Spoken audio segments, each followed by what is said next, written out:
네가 뭔데 감히 이걸 달라고 해. 당장 꺼져. 저도 상속받을 권리가 있어요. 사람들은 돈과 가족에는 절대 섞으면 안 된다고 말하죠. 하지만 정작 그 순간이 오면 우리는 선택해야 합니다. 가족이라는 이름으로 포장된 착취를 받아들일 것인가? 아니면 내 인생을 지킬 것인가? 서울 강남구에 위치한 어머니의 넓은 아파트 거실. 그곳에는 세 자매가 나란히 앉아 있었습니다. 큰언니 수진, 둘째 언니 미경, 그리고 막내인 저지원. 어머니는 우리 앞에 서서 중요한 발표를 하려는 듯 긴장된 표정을 짓고 계셨어요. 애들아, 엄마가 너희들을 불러 모은 건 중요한 얘기가 있어서야. 어머니는 30년 동안 운영해온 패션 회사를 매각하셨습니다. 8억 원. 결코 작지 않은 금액이었죠. 저는 그저 어머니가 편히 쉬시게 됐다는 사실에 기뻤습니다. 수진아, 너는 큰딸이니까 3억을 줄게. 사업 확장하는 데 쓰렴. 큰언니의 얼굴에 미소가 번졌습니다. 언니는 남편과 함께 작은 카페를 운영하고 있었거든요. 미경아, 너도 3억. 애들 교육비며 생활비 보태었어. 이혼하고 힘들었지. 둘째 언니는 눈물까지 글썽이며 고개를 끄덕였습니다. 두 아이를 키우며 혼자 사는 게 정말 힘들어 보였으니까요. 그리고 어머니의 시선이 저에게로 향했습니다. 지원아, 너는 선생님이잖아. 월급도 안정적이고 복지도 좋고. 그러니까 엄마가 5년 뒤에 완전히 은퇴하면 그때 남은 2억을 줄게. 알았지? 순간 제 귀를 의심했습니다. 5년 뒤요? 지금이 아니라 어머니, 그런데 왜 5년 뒤에요? 지금 같이 나눠주시면 안 되나요? 어머니는 당연하다는 듯 대답하셨습니다. 지금 엄마한테 생활비도 필요하고 비상금도 있어야지. 너는 아직 젊고 벌이도 있으니까 기다릴 수 있잖아. 언니들은 당장 돈이 필요하다고 큰언니가 끼어들었습니다. 지원아, 너 선생님 월급 350만 원 넘게 받잖아. 우린 당장 급한데 네가 좀 이해해줘. 둘째 언니도 거들었죠. 맞아. 나는 애들 학원비에 생활비에. 너는 혼자 살면서 돈 모으기도 쉽잖아. 저는 말문이 막혔습니다. 같은 자식인데 왜 저만 나중인가요? 하지만 어머니와 언니들의 기대에 찬 눈빛을 보며 저는 그냥 고개를 끄덕였습니다. 네, 알겠습니다. 어머니는 만족스러운 표정으로 웃으셨어요. 역시 막내가 제일 착해. 엄마가 5년만 기다리면 꼭 줄게. 약속이야. 그날 이후 저는 그 약속을 믿었습니다. 어머니는 제 어머니니까요. 설마 거짓말을 하시겠어요? 하지만 문제는 6개월 후부터 시작됐습니다. 어느 날 저녁 퇴근해서 집에 들어오니 휴대폰에 42개의 부재중 전화가 있었습니다. 모두 어머니였죠. 급하게 전화를 드렸습니다. 어머니, 무슨 일이세요? 이렇게 여러 번 전화하시면 무슨 큰일 난 줄 알고. 지원아, 넌 왜 이렇게 전화를 안 받니? 엄마가 얼마나 답답했는지 알아. 죄송해요. 수업 중이었어요. 그런데 무슨 일이세요? 어머니는 한숨을 길게 쉬셨습니다. 큰언니가 카페 확장하는데 돈이 더 필요하대. 은행 대출이 안 되나 봐. 그래서 말인데 네가 좀 도와줄 수 있니? 네? 제가요? 응. 너 저축한 거 있잖아. 1억만 원만 빌려줘봐. 언니가 장사 잘 되면 바로 갚는데. 저는 지난 3년간 모은 전세 보증금 마련 자금을 떠올렸습니다. 이 500만 원. 저에게는 전 재산이었어요. 어머니, 저도 내년에 전세 이사 가야 해서 그 돈이 필요한데요. 아니, 넌 그냥 월세로 살면 되잖아. 언니는 당장 급하다고. 가족인데 이 정도는 도와줘야지. 결국 저는 1억만 원을 큰언니에게 빌려줬습니다. 받지도 않을 돈을요. 그로부터 3개월 뒤, 이번엔 둘째 언니였습니다. 지원아, 언니 좀 도와줄래? 큰애가 중학교 들어가는데 학원비며 교복값이며 800만 원만 빌려줘. 언니, 저도 큰언니한테 1억만 원 빌려준 거 아직 못 받았는데. 야, 너 선생님 월급으로 살잖아. 나는 아르바이트비로 애들 둘 키우는데 네가 좀 봐줘야지. 또 800만 원이 나갔습니다. 그리고 1년이 지났을 때 어머니께서 전화하셨습니다. 지원아, 엄마가 요즘 무릎이 안 좋아서 병원 다니는데 치료비가 좀 드네. 너 이번 달에 엄마한테 100만 원만 보내줄 수 있니? 어머니, 그런데 언니들은요? 언니들? 쟤들은 지금 힘들어. 큰 언니는 카페가 적자고 작은 언니는 애들 키우느라 빠듯하대. 너는 그나마 여유 있잖아. 여유요? 저는 이미 800만 원을 빌려주고 전세금도 못 모으고 있는데요. 하지만 어머니 무릎 치료비라는데 거절할 수 있나요? 저는 100만 원을 보냈습니다. 그리고 그 다음 달에도 또 그 다음 달에도 어머니는 매달 100만 원씩을 요구하셨습니다. 지원아, 이번 달 생활비 좀 보내줘. 지원아, 엄마 약값이 좀 필요해. 지원아, 큰언니가 카페 임대료 밀렸대. 네가 좀 도와줘. 2년이 지났을 때 저는 깨달았습니다. 저는 ATM기가 된 거예요. 어느 날 저는 용기를 내서 어머니께 말씀드렸습니다. 어머니, 제가 2년 동안 거의 4억만 원을 보냈어요. 이제 좀 힘들어요. 언니들도 좀 나눠서 도와드리면 안 될까요? 어머니의 목소리가 차갑게 변했습니다. 뭐, 네가 지금 엄마한테 돈 계산하니? 너 월급 받는 거 다 누구 덕분인데. 엄마가 학교 보내주고 키워준 거 잊었어? 그게 아니라 저도 제 생활이 있잖아요. 생활, 너 혼자 살면서 무슨 돈이 그렇게 많이 들어? 언니들은 가족 있어서 정말 힘든데 너는 혼자니까 괜찮잖아. 그날 저는 깨달았습니다. 어머니와 언니들에게 저는 가족이 아니라 지갑이었구나. 그해 설날 온 가족이 모였습니다. 큰언니는 새 명품 가방을 들고 나타났어요. 둘째 언니는 아이들에게 최신형 휴대폰을 사줬더군요. 그런데 저는 2년 동안 같은 옷만 입고 해외여행은커녕 국내 여행도 한 번 못 갔습니다. 저녁 식사 후 어머니가 말씀하셨습니다. 애들아, 엄마가 이번에 청담동에 있는 카페를 하나 샀어. 네? 카페를요? 응. 수진이 카페가 잘 안 되길래 엄마가 위치 좋은데 새로 하나 사줬지. 2억 들었어. 저는 귀를 의심했습니다. 2억이요? 제가 5년 뒤에 받기로 한 바로 그 2억이요? 어머니, 그럼 제가 받기로 한 돈은요? 어머니는 당연하다는 듯 대답하셨습니다. 아, 그거? 지원아, 미안한데 그건 이제 줄 수가 없어. 엄마도 카페 사고 나니까 남은 게 없더라. 대신 엄마가 나중에 이 아파트 팔면 그때 내 목 챙겨줄게. 나중에요? 또 나중이요? 큰언니가 낄낄거리며 말했습니다. 지원아, 너는 선생님이잖아. 공무원처럼 안정적이고.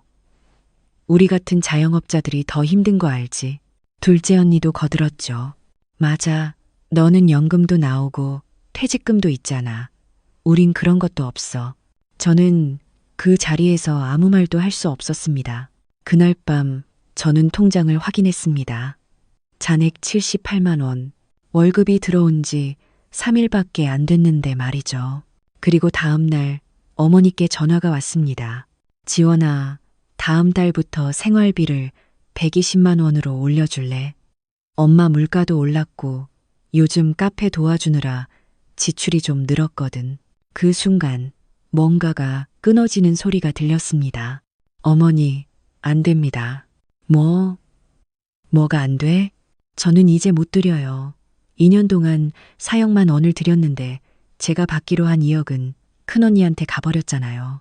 야, 너 지금 엄마한테 대드는 거야? 네가 얼마나 효도 못한 딸인 줄 알아? 효도요. 돈 주는 게 효도예요. 그럼 언니들은 왜 한 푼도 안 드려요? 어머니의 목소리가 날카로워졌습니다. 언니들은 힘드니까. 너는 혼자 살면서 편하잖아. 좀 이해해. 저도 힘들어요. 저도 제 인생이 있어요. 그날 저는 전화를 끊었습니다. 그리고 결심했습니다. 다음 날 아침, 저는 부동산에 갔습니다. 그리고 인천에 있는 작은 원룸을 계약했어요. 서울에서 멀리 가족들이 쉽게 찾아올 수 없는 곳으로요. 이사를 준비하던 어느 날 밤, 제 휴대폰이 미친 듯이 울리기 시작했습니다. 어머니, 큰언니, 둘째 언니, 3일 동안 총 156개의 문자가 왔습니다. 어머니, 지원아, 엄마 전화 좀 받아라. 어머니, 너 지금 뭐 하는 거니? 어머니, 전화 안 받으면 집으로 찾아간다. 큰언니, 야, 지원아, 엄마 전화 받아. 무슨 일이야? 큰언니, 네가 이러면 엄마 혈압 오르신다. 둘째 언니, 지원아, 언니야. 무슨 일 있어? 둘째 언니, 엄마가 요즘 너 때문에 잠도 못 주무신대. 그리고 마침내 밤 11시가 넘어서 어머니께서 전화하셨습니다. 저는 받았습니다. 지원아, 네가 인천으로 이사 간다며. 그게 무슨 소리야? 네, 어머니, 다음 주에 이사 가요. 야, 너 지금 미쳤니? 엄마 놔두고 어딜 가? 어머니는 언니들이 있잖아요. 언니들? 쟤들이 뭘 해줄 수 있는데. 큰언니는 카페 하느라 바쁘고 작은 언니는 애들 키우느라 바쁜데. 그럼 저는요? 저는 안 바빠요? 어머니가 소리를 질렀습니다. 너는 달라. 너는 혼자 살잖아. 네가 엄마 좀 봐줘야지. 어머니, 저는 2년 동안 4억만 원을 드렸어요. 그리고 제가 받기로 한 2억은 큰언니한테 가버렸고요. 이제 더는 못 드려요. 이 나쁜 년아, 네가 지금까지 먹고 자란 게 다 누구 덕분인데. 그 순간 큰언니가 전화를 받았습니다. 지원아, 네 정말 이러니? 엄마 혼자 놔두고 어딜 가? 네가 좀 받으려야지. 언니가 보면 안 돼요? 언니가 2억이나 받았잖아요. 야, 그건 사업 자금이야. 그리고 나는 남편이랑 같이 카페 해야 돼. 저는 혼자 살아야 하고요. 둘째 언니도 끼어들었습니다. 지원아, 언니 말이 맞아. 너는 편하잖아. 나는 애들 둘 키우느라 정신없는데 네가 엄마 좀 챙겨드려. 저는 천천히 또박또박 말했습니다. 언니들, 그리고 어머니, 제가 마지막으로 말씀드릴게요. 저는 이제 생활비도 안 드릴 거고 돈도 안 빌려드릴 거예요. 그리고 이사 가면 연락처도 바꿀 거예요. 더 이상 저한테 연락하지 마세요. 뭐, 너 지금 가족을 버리겠다는 거야? 아니요, 가족이 먼저 저를 지갑으로 봤잖아요. 그리고 저는 전화를 끊었습니다. 이사하는 날 어머니와 언니들이 집 앞에 나타났습니다. 지원아, 문 열어. 우리 얘기 좀 하자. 저는 문을 열지 않았습니다. 대신 인터폰으로 말했습니다. 어머니, 이제 그만하세요. 저는 제 인생을 살고 싶어요. 야, 너 진짜 이러고도 사람이야. 엄마가 늙어서 아프면 누가 돌봐주는데. 언니들이 계시잖아요. 2억씩 받으신 분들이요. 큰언니가 소리쳤습니다. 야, 그건 사업 자금이라니까. 너 정말 이기적이다. 저는 조용히 대답했습니다. 언니, 제가 이기적이에요? 2년 동안 4억만 원 드린 게 이기적이에요? 제 전세금 포기하고 제 노후 자금 없애가면서 드린 게 이기적이에요? 둘째 언니가 말했습니다. 그래도 가족인데. 가족이면 다예요? 가족이면 한 명만 희생해도 돼요? 어머니가 마지막으로 말씀하셨습니다. 지원아, 엄마 말 들어. 네가 지금 이러면 나중에 후회한다. 아니요, 어머니. 제가 후회하는 건 이제까지 거절하지 못한 거예요. 그리고 저는 이사 트럭에 탔습니다. 인천으로 가는 길, 휴대폰에는 계속 문자가 왔습니다. 어머니, 넌 폐륜하다. 큰언니, 너 같은 동생 없다. 둘째 언니, 엄마 아프시면 네 책임이야. 저는 휴대폰을 꺼버렸습니다. 새 원룸의 짐을 풀면서 저는 눈물을 흘렸습니다. 그런데 이상하게도 그 눈물은 슬픔보다는 해방감에 가까웠어요. 1년이 지났습니다. 새 전화번호를 만들었고 가족들과의 연락을 완전히 끊었습니다. 처음 몇 달은 죄책감에 시달렸습니다. 내가 너무한 걸까? 어머니가 정말 아프시면 어떡하지? 하지만 시간이 지나면서 저는 변화를 느꼈습니다. 통장에 돈이 모이기 시작했어요. 매달 100만 원씩 저축할 수 있게 됐죠. 친구들과 여행도 갔습니다. 10년 만에 처음으로요. 그리고 무엇보다 휴대폰이 울릴 때마다 가슴이 철렁 내려앉는 일이 없어졌습니다. 어느 날 학교 동료 선생님이 물었습니다. 지원 선생님, 요즘 표정이 훨씬 밝아지셨어요. 무슨 좋은 일 있으세요? 저는 웃으며 대답했습니다. 네, 제 인생을 되찾았거든요. 그로부터 6개월 뒤 뜻밖의 소식을 들었습니다. 대학 동창이 우연히 저희 언니들을 만났다며 연락이 왔어요. 지원아, 너네 큰언니 카페 망했대. 그리고 둘째 언니는 애들 학원비 못 내서 난리래. 그래서요? 어머니가 아파트 팔았대. 요양원 들어가시려고. 순간 가슴이 철렁했지만 저는 고개를 저었습니다. 어머니는 두 분의 딸들이 계시잖아요. 근데 둘 다 못 모신대. 큰언니는 빚 갚느라 바쁘고 둘째 언니는 생활비도 없다고. 그래서 제가 어떻게 하라는 건가요? 아니 그냥 가족인데 좀 도와주면 어때? 저는 조용히 말했습니다. 제가 2년 동안 4억만 원 도와드렸을 때 언니들은 한 푼도 안 도와줬어요. 그리고 어머니는 제 몫을 큰언니한테 주셨죠. 이제 그분들이 책임지실 차례예요. 그래도 어머니잖아. 가족이라는 이름으로 한 명만 희생시키는 건 사랑이 아니에요. 그건 학대예요. 동창은 더 이상 아무 말도 하지 않았습니다. 그날 밤 저는 창밖을 바라보며 생각했습니다. 제가 냉정한 걸까요? 제가 나쁜 딸인 걸까요? 하지만 다음 날 아침 거울을 보며 깨달았습니다. 저는 처음으로 제 얼굴에서 평화를 봤습니다. 10년 만에 처음으로요. 그리고 그 순간 확신했습니다. 저는 잘못하지 않았다고. 몇 달 후 어머니께서 다른 친척을 통해 메시지를 보내셨습니다. 지원이한테 전해줘. 엄마가 많이 아프다고. 한 번만 와 달라고.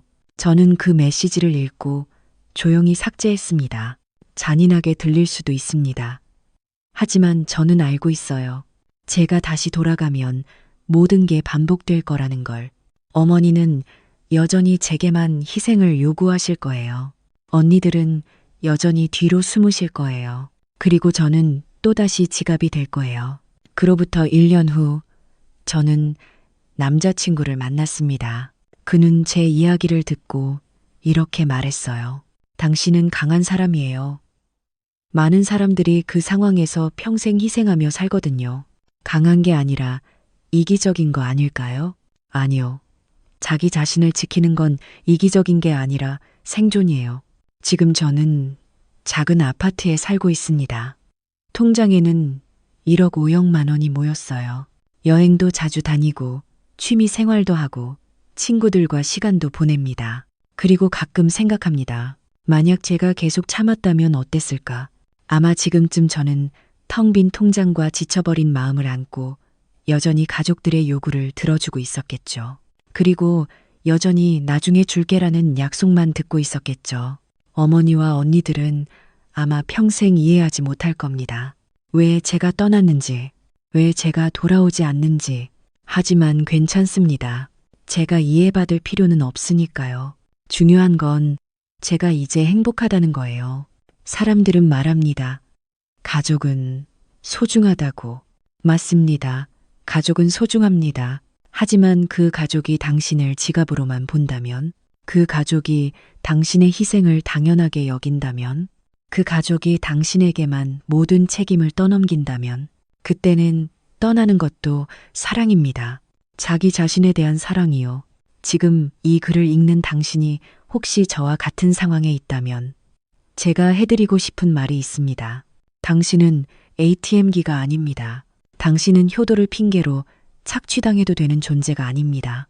당신에게도 행복할 권리가 있습니다. 그리고 가장 중요한 것, 가족이라는 이름으로 포장된 학대에서 벗어나는 것은 배신이 아닙니다.